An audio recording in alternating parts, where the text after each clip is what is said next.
Hey there, listeners. I had a Emmy-award-winning creator and full-time author on my show, and his name is Derrick Mains. And Derrick is the CEO of an organization called the Process Fixer.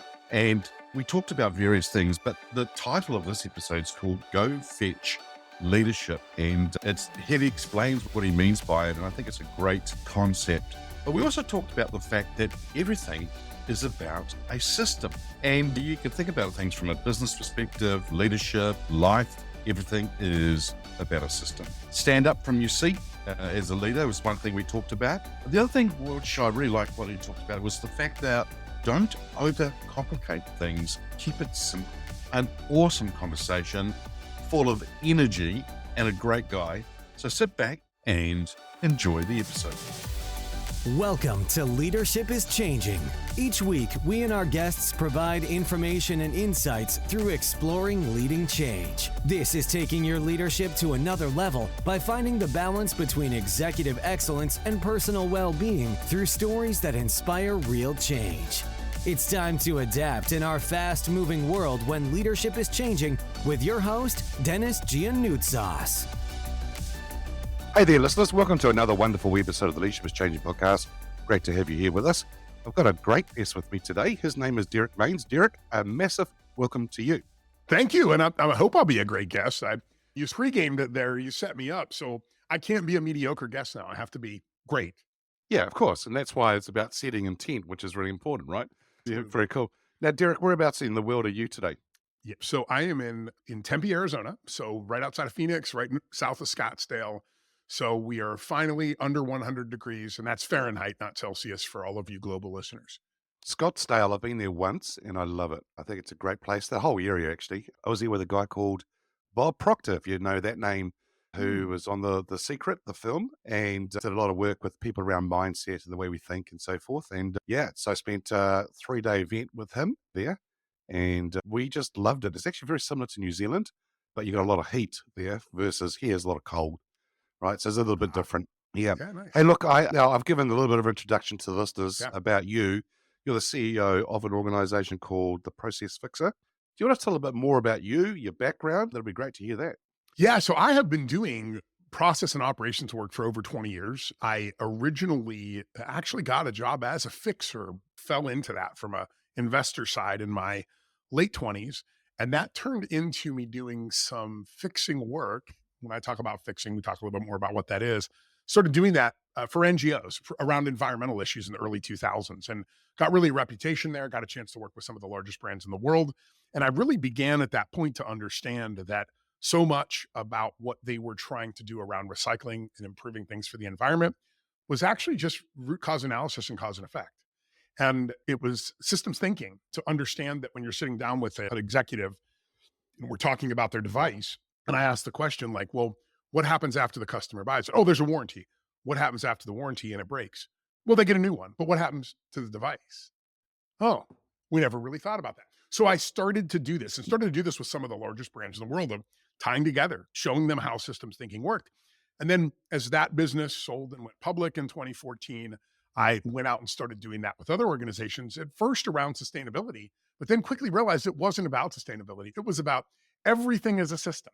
And systems come from only one of two sources. There's no other way.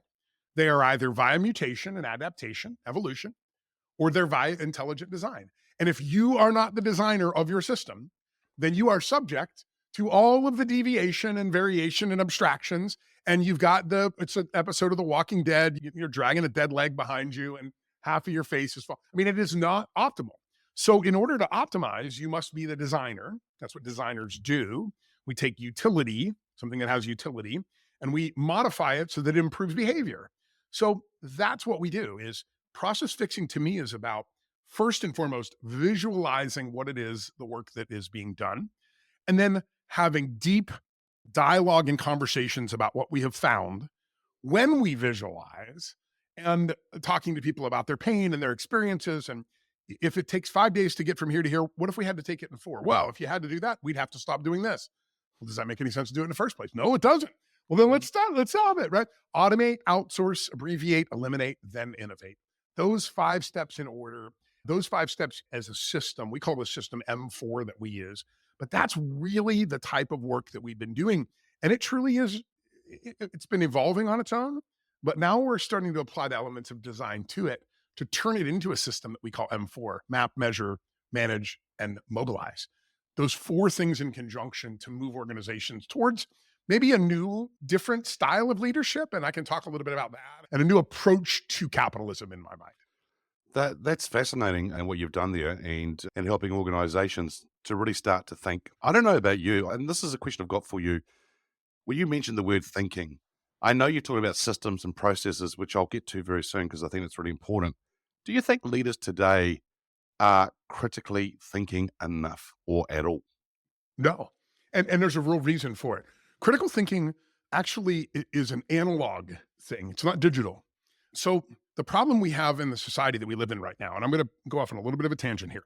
I'm a firm believer that we have 21st century technology at our disposal, and we are operating late 19th, early 20th century businesses because our business practices hasn't changed. The idea of a KPI is from the 1920s. So you're at, oh, we have great KPI. Well, so did Ford. Like, people tell me all the time, well, we have great SOPs. Well, so does Boeing. What does that have to do with anything? Like, you have the technology, but you don't understand the analog aspect of it. You don't understand how to obtain agency over the system.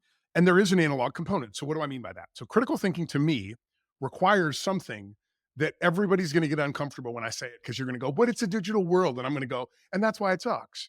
So the reality is, for hundreds of thousands of years, we as a species, every time, Dennis, you and I and our tribe was out on the plain and we ran into a saber-toothed tiger, it was going to be a bad day. Like, just going to be a bad day. Until one day, we're in the cave after maybe our cousin got killed by a saber-toothed tiger, and we're in the cave, and somebody reaches into the fire and takes a piece of charcoal, and they walk up to the wall and they draw a picture of a tiger. And for the first time in human history, all of a sudden we can abstract. We can stand there, we can look and go, wait, I see the tiger, but I'm not afraid. So I've now separated fear from tiger. And when I look at the tiger, he's cute. Like, he's actually not bad. Like, he's a little funny looking guy. And you know what? The teeth part are real scary, and the sharp claws, but this part on the side, he's a little pudgy. Like, I could get a sharp stick into that thing on the side, and I could make some damage on this guy. And then really quickly, somebody else goes, well, I'm good with big rocks. What if I was on the cliff above and I dropped a big rock? And what about our cousin with the bow? And so all of a sudden, these things start happening. And it's not just the abstraction and the strategy. It's actually about controlling time. Because see, before that, we just lived our lives. All of a sudden, when it went up on the wall and we could abstract, we could say, well, let's act as if. What if this happens? Could we try it this way? And that is really the core fundamental that takes us as human beings from a cave and takes us into society. And unfortunately, here's an interesting thing. All of this cave painting and cave arts, and you guys see it even in New Zealand, right? From ancient people doing their beautiful artwork on the wall. BS, it is not artwork. It is strategy. It is dad, caveman, standing there with the stick and saying, boys, you get out around back of this thing. Here's where the water is. First thing, how do we survive?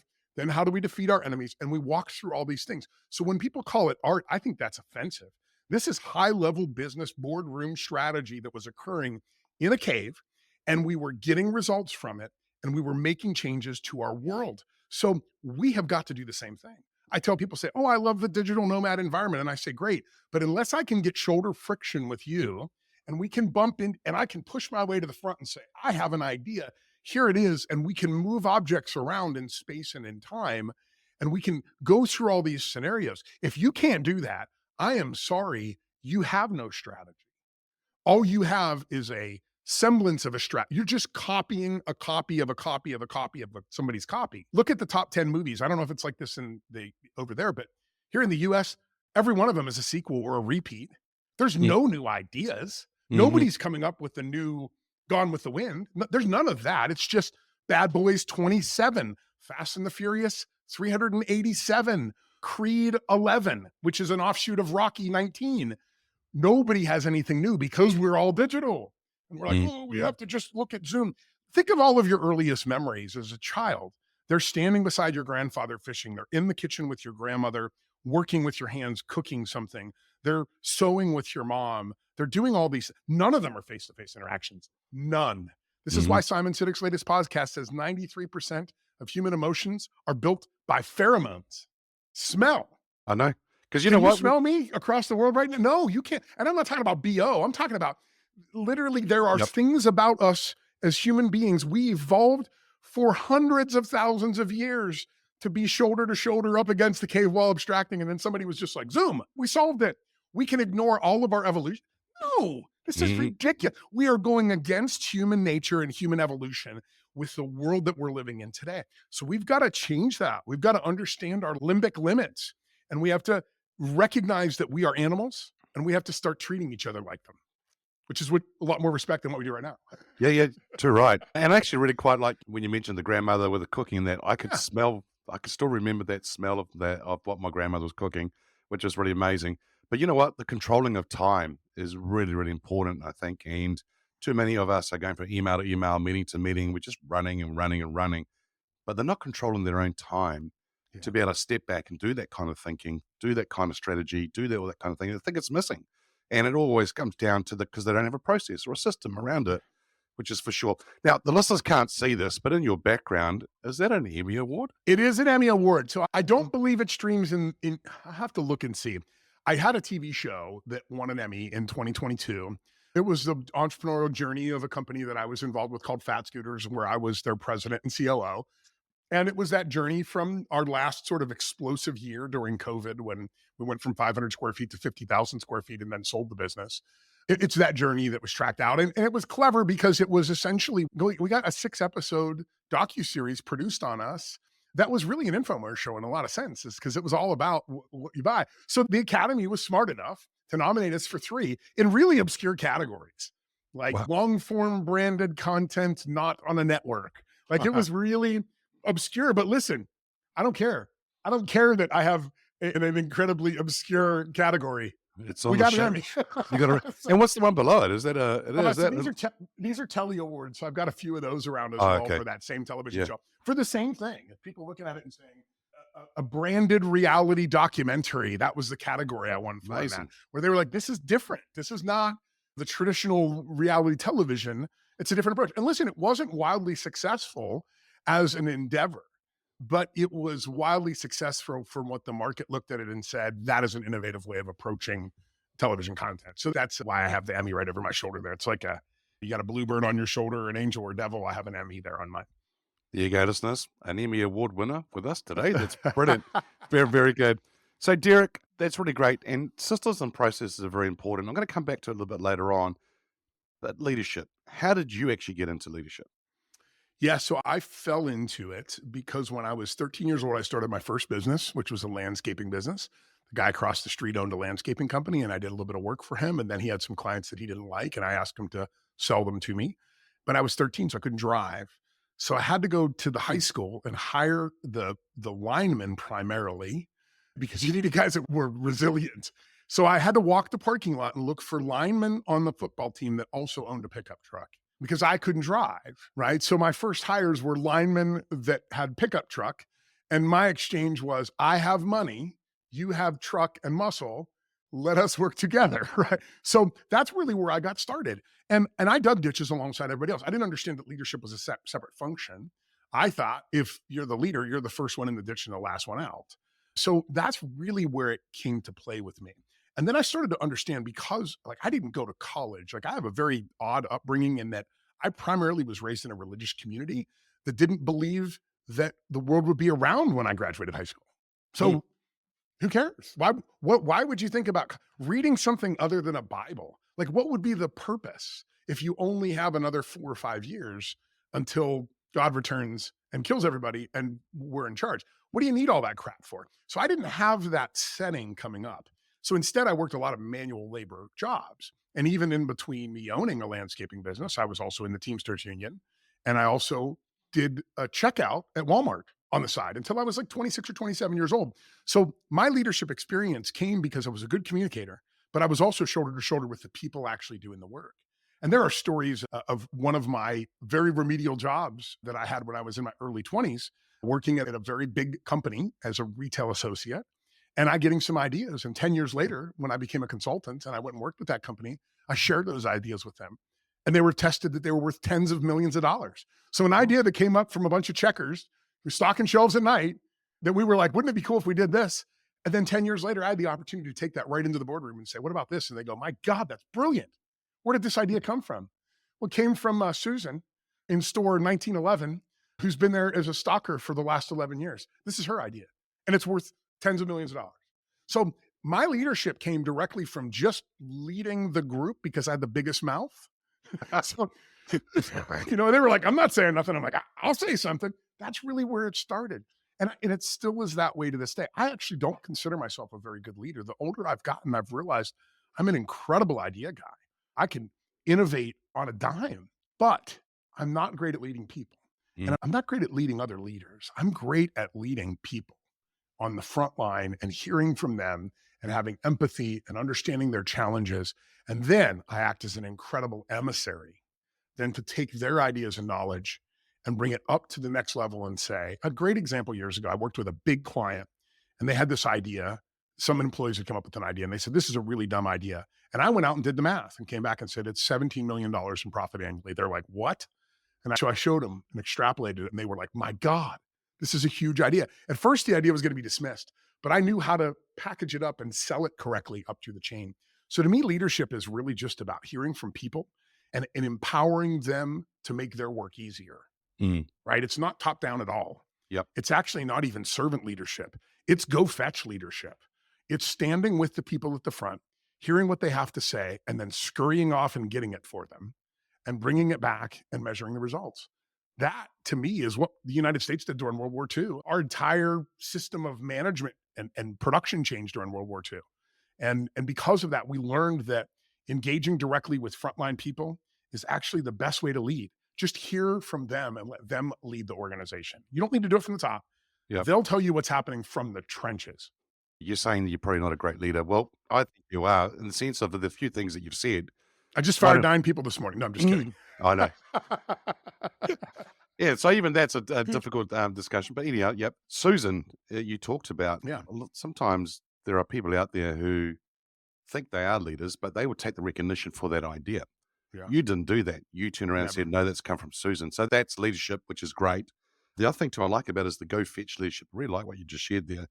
But just the fact that I'm the kind of leader you are, where your strengths are, that's brilliant. Where I think a lot of them are faking it. A lot of them are actually hiding behind the title, hiding behind, and they think they are, but they're not.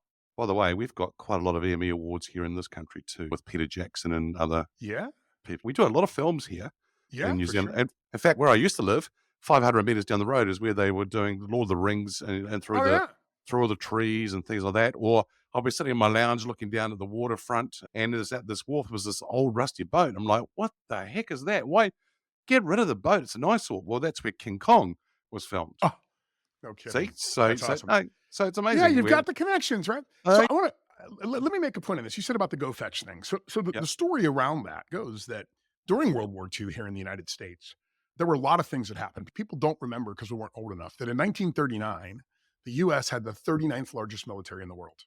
39th. 2 years later, Pearl Harbor, we're the global superpower by 1942. Think about 24 months ago, how much transition that has to happen as an entire country. But what happened was this. The gentleman who contracted and figured out how to actually beat Italian and German engineers at their own game, right? These guys that figured out the U.S. war standards, when they went into American businesses, they had an assumption. And that assumption was, we have this great leadership team, and then you have a bunch of really big, strong guys at the front line that will help do this work. And then they showed up after the Japanese attacked Pearl Harbor. And of the 52 million people in the American workforce, 17 million got drafted and volunteered, and another 3 million got pulled into other. So 2 out of every 5 people in leadership gone that fast. So all of a sudden there's a void of management. And what happens is there's this old story about one of the American auto executives trying to send a memo out to the floor and not finding any middle management. They've all been shipped off. They've all been drafted. They're all recruited. They're gone. They were given commissions as officers. These guys didn't have to work for it. They showed up on the battlefield as a captain because you needed a manager. So this executive has to go the whole way down to the floor to talk to the people. And he's standing there with his arms crossed and he's watching these women, 8 million women and 3 million children in the US replace these workers. And he's watching them struggle and he's watching this whole thing and he's got this scowl on his face. And the woman walks up to him and she says, "Sir, put up your hand." And he puts up his hand and she puts up hers. She says, "My hand is half the size of yours.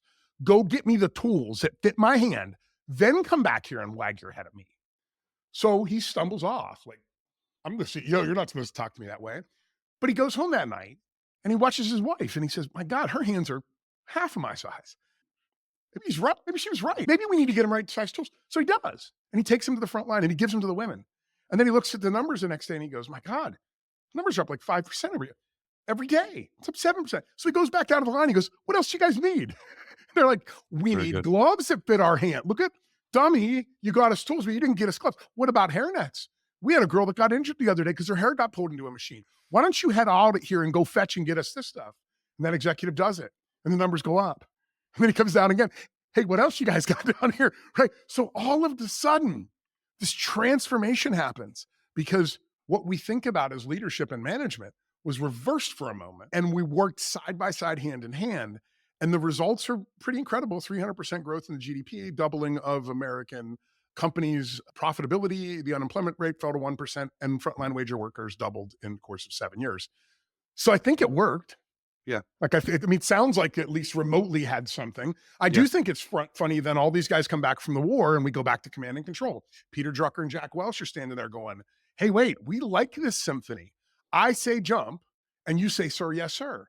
Well, that sounds like military. We like this idea." I love that. I just read the other night, Jack Welch, GM or GE's CEO, this famous CEO, at the end of Deming's life. So W. Edwards Deming is one of the guys who created this method. At the end of his life, and he passes away, and somebody goes to Jack Welch and said, "What do you think about those guys' ideas from the 40s and 50s? And he goes, "I don't buy it. It's too theoretical." Too theoretical. Doubling frontline wages, doubling profitability, 300% GDP growth. That sounds like that's theoretical? No, what you did was theoretical. What they did during that time was reality. And so we got to get back to that. That's what leadership has to become again. You got to here's the first step in being a good leader. Stand up from your seat. The second step, walk out to where the work is being performed. I know, listen, these people don't have country club memberships. They can't even, they can't really appreciate your Ferrari. They can't. Go out there and ask them what the hell is going on, and then go fix the things that they tell you, and then watch the improvement, and then repeat that cycle. In Japan, they call it a Gemba walk. Every day, every manager is required to walk the entire facility, see what's happening, talk to people, tell me about your struggles, how can we improve, blah, blah, blah, blah, blah. And it only worked. Let's look at 1951. The Japanese were producing 4 cars for every person in their automotive industry. The Americans were doing 10. 20 years later, the Japanese were doing 60 cars per employee. The Americans were doing 10. So does this idea of continuous improvement and going to the front line, does it work? Only if you want 15,000% growth, it works. If you want to remain static, it doesn't work. So that's you can tell my parents were evangelical ministers too. I get a little excited about this topic, as you can tell, Dennis. I just love your energy. I think the passion around it is really good. And you know what? Those examples you're giving us are really cool because it's bringing it to life for us. Go fetch leadership is powerful. And I like what you say. And I did an episode recently where I talk about leaders walking the floors. And it's not just about touching people to understand people and learn about people, but it's about learning about the business. Yeah. And too many times people sit in their Eiffel Tower, as I call it, sitting behind their mask, which is their leadership title or the management title. They don't listen to what's going on the ground floor. They don't understand what's happening. And it's a very, very important thing to happen. Can I tell you a quick story on that? Francis Bacon. So Francis Bacon, great writer, English writer, right? He wrote that in 1432, a conclave of monks was assembled in England, and their job was to discuss a series of religious texts.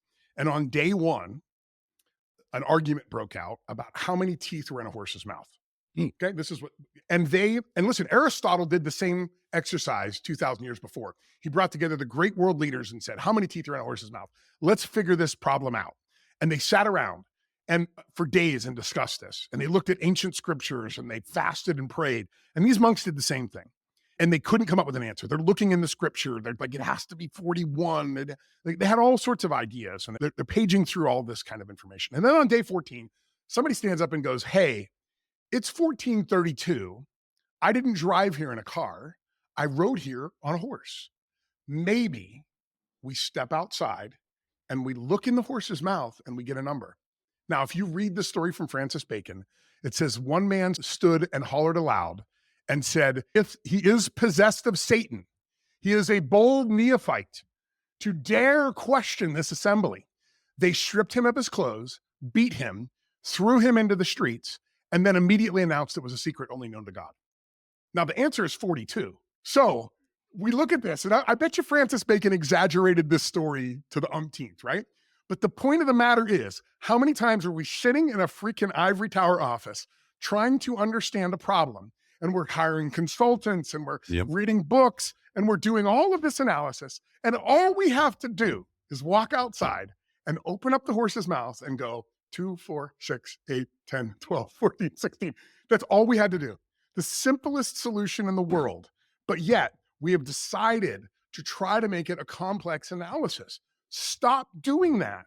Actually go see, like physically get out of your seat and go and see what happens and talk to the people. And listen, the first time that you go and you talk to somebody and you say, hey, look, we're just not getting the production numbers here.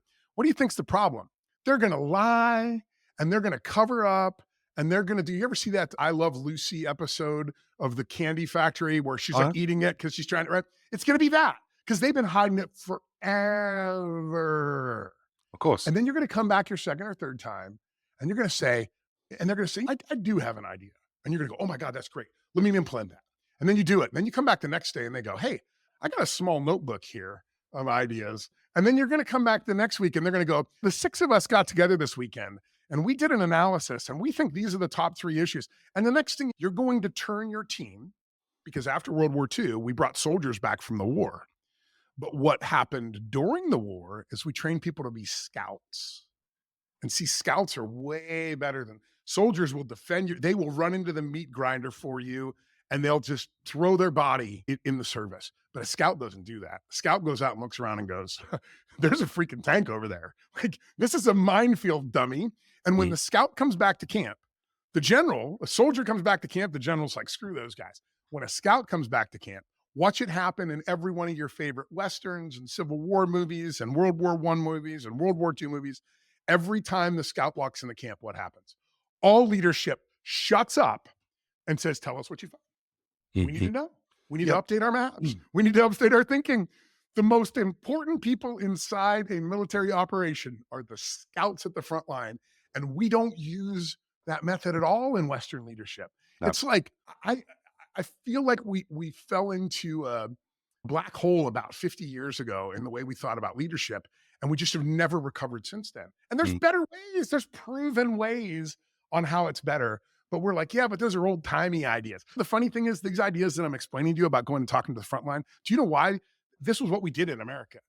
After the war ended, those ideas were still out there and they were labeled as communist because the American business owners and senators started to say, wait, what are you talking about? Go talking to the people? What do you want to give power to employees? You want to hear from them and get their ideas? That sounds like something that's being said over there by Stalin and Lenin and all of those kind of guys. And people said, yeah, that sounds like communism to us. We don't need none of that nonsense over here. We're gonna do our command and control.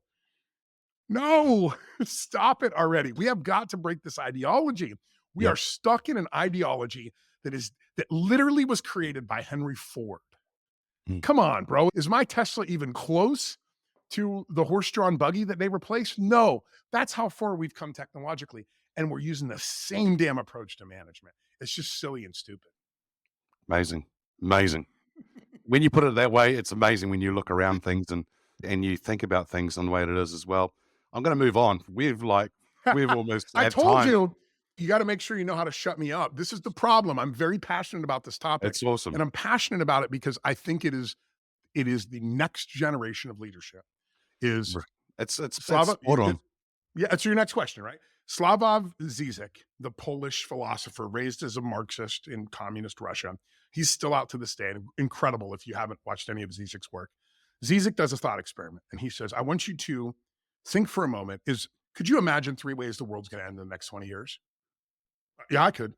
Russia, Hamas, and Israel. Like, I can think of a couple ways the world ends in the next 20 years. Okay, now tell me what replaces capitalism. Go ahead, come up with an idea, because you can't figure it out. Nobody can. Nobody can think of an idea beyond capitalism.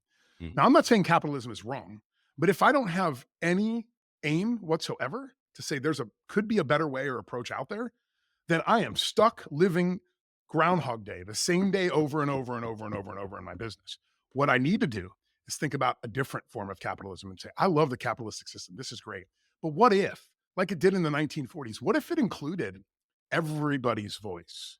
What if the Japanese after World War II did something incredible? They gave lifetime employment. They said, you can never fire anybody for any reason at all. They did that because they had to sustain their economy. But what happened is when people weren't afraid of ever losing their job, guess what? They didn't lose interest in their job. They actually gained interest in their job because this is going to be the rest of their freaking life. Yeah. They want it to be, they don't want to live in pain and suffering. They want it to improve. There's a fascinating thing in the US. I don't know if it's true globally, but do you know that there's never been an American Nobel Prize winner that didn't have tenure? So 100% of people that win the Nobel Prize do so because they had no fear of losing their job. They could not be fired ever for any reason.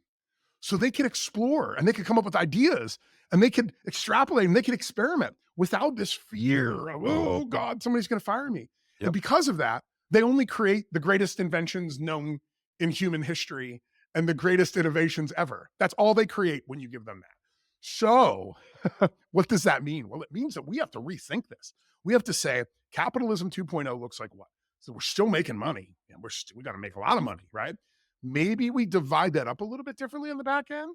I love what the Japanese factory, first thing that they tell you in a Japanese factory is, number one, employees cannot make mistakes. If a mistake has occurred, it has to be the result of a system or process your managers implemented incorrectly. You can't screw up, because if we made a system that was so good, we should be making our system error-proof. And if we didn't do that and you made an error, it can't be your fault. It has to be our fault. Second thing is this. I love this. It's written into your contract in the Japanese employment. If you come up with an idea that replaces your job, you will not lose your job. You'll still get paid. We'll find another role for you. Might take us a year. We might have to just keep sending you your paycheck, send you home and say, hey, Dennis, you came up with this idea that completely replaced you. Here's your paycheck. We're thinking about another idea, another way that we can use you, but just keep getting paid on the side until we can figure all that out. Yeah. So does anybody have fear in a Japanese factory of raising their hand and going, this doesn't make any freaking sense. Why don't we do it this way? But the three of us wouldn't exist anymore. Great. Here's your paycheck. We'll keep paying you. Good idea. We'll implement that. And when we come up with another opportunity, we'll call you and bring you off the bench. Yeah. It's wow. Cool. Very cool. But I can't do that in American business. If I come up with an idea that's going to replace me, no way. How many great ideas every day does somebody come up with and go, wait, oh, you know what? If I do that, though, I'm going to lose my job. Can't do that. Yeah. That's crazy. It's crazy. I've got 2 more questions for you as we're coming towards the end of the episode. The first question is, and you may have already just mentioned it, but your favorite leader, who is it and why? W. Edwards Deming, without a doubt. Right. W. Edwards Deming just really quickly was a physicist in the 1920s and 30s. In 1940, he was asked to create a statistical control measurement for the U.S. Census. He was then brought in under FDR to help create the standards, the war standards. And those war standards were top secret. And they're not the worst. Literally, Deming's part of the war standards that's top secret is an XY axis. It's called a process control chart. Yep. His mentor, Shewhart, created process control charts for Ford. And Deming took process control charts to the next freaking level, right? He leveled them up. After the war, 1947 comes around, 1948, the soldiers are starting to come back. Japan is devastated. We all think about Japan and Hiroshima and Nagasaki. You know that wasn't what killed most people? It was the fire. 6 months every day, we dropped 400,000 tons on wooden residential areas. In some cities, we burned down 99% of the city. 95% of all infrastructure was gone. You see those pictures of Hamas, like what's happening in Gaza? There wasn't 2 stones standing on top of each other in Japan at the end of the war. And these ideas in the US got rejected because they were considered Marxist. These ideas that these guys came up with that helped us defeat the Germans and the Italians. And then these ideas were rejected. So Deming gets asked to go do the census in Japan right after the war because we need to know how many people are left. And he gets there and he sees the results of his work. And he goes, oh my God, I completely devastated this entire Our production levels just completely overwhelmed them. So Deming spends the rest of his life teaching what the Americans learned in the 1940s, teaching it to Japan, and Japan created the Toyota production system, Six Sigma, Lean, and Agile out of it. The framework that everybody uses for everything. So literally this one guy, and here's the greatest part about Deming. Here's what I love the most. So most people didn't know this throughout his life, but every single penny he was ever paid by the Japanese government, for the government, the US government, the Japanese government, and every single penny that he ever charged any business to do work in that country, he donated it back to disaster relief in Japan. He never made a single penny on creating. We don't forget what happened in the 1970s with Japan's economy, right? These guys were whooping our butts in every way, shape, and form. This guy created the greatest two moments in history where a country went from 0 to 100,000 very, very quickly. And he didn't take any money for it. And he nearly died almost completely obscure. The only reason that he was known in the US is because in 1979, NBC News decided to do a report on what happened in Japan.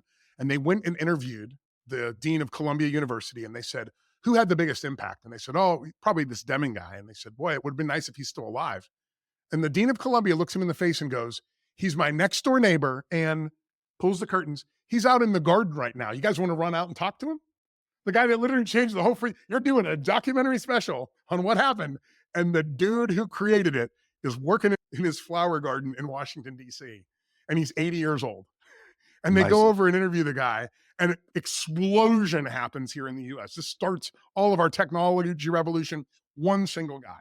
So as a leader, the humility of W. Edwards Deming and the brain power of that one guy to understand that if every single day I make work better for my people and they obtain joy in their work, that we will be wildly more profitable. That's why I love that guy. Yeah, amazing. So it actually goes quite a nice segue into the next question now, what you just said there, because I think the title of this podcast is called Leadership is Changing. When I say that title statement, what does it mean for you? And maybe what you just said about Deming just now is actually just talks about it, but what are your thoughts? Yeah, so I think you have to look at it this way. I think we discovered something in the 1940s here in the US. It was classified as top secret at one point, and that's the combination of employee empowerment and statistical control over process. Truly being able to visualize what's happening and talk about it and say, how long does it take to go from this point to here? What if we had to knock that down by 10%? This different way of thinking, this design thinking, that's critical and design thinking applied to process, coupled with employee empowerment. From that was birthed Six Sigma, Lean, the Toyota production system, Agile, all of these things. They all came from that one nugget. So I think here's what we have to do. Instead of building on Six Sigma, Lean, all those kind of things, I think we go back to the nugget. We go back to the mine where all this stuff, and most of it is becoming really obscure. It's hard to even find these letters. Like there's published letters in the National Archives about the conversations. There's a whole entire different method of training people that was discovered in 1944 that when you explain it to a training and learning person, they start to weep. They're like, that's so much better than anything else that's out there. And you're like, yeah. And you can go find the YouTube videos of the American government made explaining how to train people to get 99% retention. They're out there. It's public knowledge, but we're not using it. So we can't build off what we have. We have to go back. We have to go back to this core central idea, employee empowerment coupled with statistical control over our process, letting everybody see it, letting everybody have a voice in it, letting everybody impact it and affect it. Maybe we even think a little bit about like, what if we told people there's no fear? You're never going to lose your job, even if you figure out how to replace you. What if we did those kind of things? Now, all of a sudden, what would we build off that foundation? Not the bastardized foundation that we've come up with over the years that Jack Welch and Drucker and a lot of others were influential on. And they made some impact, so I don't want to knock them totally. Go back to this core nugget and say, what is it that we can learn from this? How do we create our companies? How do we change our leadership style so that it is not us against them, that we are literally leading from the ditch and we're playing. When somebody says, boy, wouldn't it be better if we had a spade shovel? And we go, let me get out. I'm heading to the hardware store. Let me get you one. And then keeping statistical control. Well, that helped by 2%. What else do you guys need? Well, that one didn't help. That was a loser. Okay, well, good idea. We still got a great culture. Everybody still feels like they were heard, but that one didn't work. Let's try another one. And I'm not talking about $1 million ideas. I'm talking about stuff like we have a client we just worked with last week. 25% of the time, their technicians go to the field and either have been given the wrong material, the wrong order, or there's been a change order that they didn't know about. So they start doing the work incorrectly, and then they have to stop, disassemble. This is HVAC, air conditioning company. Disassemble what they have, get it all down off the roof, put it back on the truck, drive the whole way across town. And you know what their suggestion was? Could somebody come up with a checklist? That was their whole suggestion. We could solve all of this problem if you could just come up with a checklist and hold us accountable to it. Just make sure we get it done. Oh my God. Like, this isn't $1 million cost. This is a piece of paper, and this is a printer and about 15 sheets of paper and about 15-minute conversation. What's the impact on that company? Well, they're a couple $100 million company right now. If they did 25% more business, what would they be? Oh, an extra 50 million. Oh, great. Yep. Yep. But you don't Yep. want to write down a checklist and get a pencil and No. come on, stop. The other thing, and I know I'm preaching and we're over time. The other thing I would tell you to do in your business, if you want to make an impact right now, go around to your business, find every single pen inside your company, throw it in the garbage, take it outside, throw it in the dumpster. Do that episode of Office Space. I don't know if you remember this movie Office Space, where they took the printer they hated out in the back and they all hit it with baseball bats. Do that with your pens and replace everything with a pencil inside your business, because a pen is definitive. When you write it down, it is. I nub off an eraser a day. This is my pencil since Saturday. I blow through pencils like they're going. I have these big erasers all over the place. Why? Because I'm always changing the idea. I look at it and I go, that doesn't work anymore. Break it off. You know what? I could be wrong here. There's these little pink shards that you get off erasers. There's so many of them around me right now. I feel like I'm walking on air. Change this pen mentality. Throw the damn things out. Focus on a pencil mentality. When I write down something in a pencil and I erase it, what does that say to the person across from me? Does it mean I'm all high and mighty and I know what I'm talking about? No, it means that I'm willing to change and I'm willing to go, you know what? Yep. That's a better idea. Let me change Yep. this. Those things right there, those simple things, we regularly see companies get just incredible impact just from some simple, basic block and tackle stuff. It's the simple things that make the big impacts, right? And I think a lot of it is that we as leaders actually overcomplicate things. And that's the big thing. We're running out of time, but I got a great story that we can close on. Are you okay with it? Go for it. It's going to take about 2 minutes. So, working with a very, very large American retailer, we had a powder detergent company that was making boxes of powder detergent that we were shipping to thousands of stores all across our infrastructure. Problem was, about every 10,000th box that came through was empty. And it made it to the store, and we went to put it on the shelf, and somebody went, "Oh, this is empty." And then we had to put it on the side, and then we had to take a picture of it, and then we had to fill out a form, and then we had to send those forms to the regional person, and that person had to come, he had to inspect it, and then up-roll that, and then we got a credit, and then we had to notify accounting. It was this big deal. So eventually we just said, we're not doing this anymore. You send us another empty box, you're done. You got 90 days to fix it. So they went and hired McKinsey, right? And I don't know if you got McKinsey in New Zealand and Australia, but it's essentially a bunch of children that after school will come into your business and wander around. They charge you about $1,500 USD an hour. They'll wander around for a couple of weeks, and then they'll give you a PowerPoint presentation that all they really did was change the first and last slide on. And they'll just tell you how inefficient you are and why you should give them more money. And we can be back. We're on spring break next week, so we don't have schools, so we're available. Like, it's just a bunch of bullshit. And so this company came in, and McKinsey came in, or Deloitte, or whoever it was, one of these. I don't want to call it McKinsey. One of them came in and they said, you got to tear this whole line out, and you've got to replace it, and you got to put a machine 2/3 of the way down that weighs every single thing that comes down the line. And if something's overweight, the plunger will come out and it'll fix all of these things. So they did this. They shut the plant down. They rebuild the entire line. They engineer this machine. They put it in place, and it works. Problem solved. The executives at this detergent manufacturer say, this is wonderful. Let's celebrate.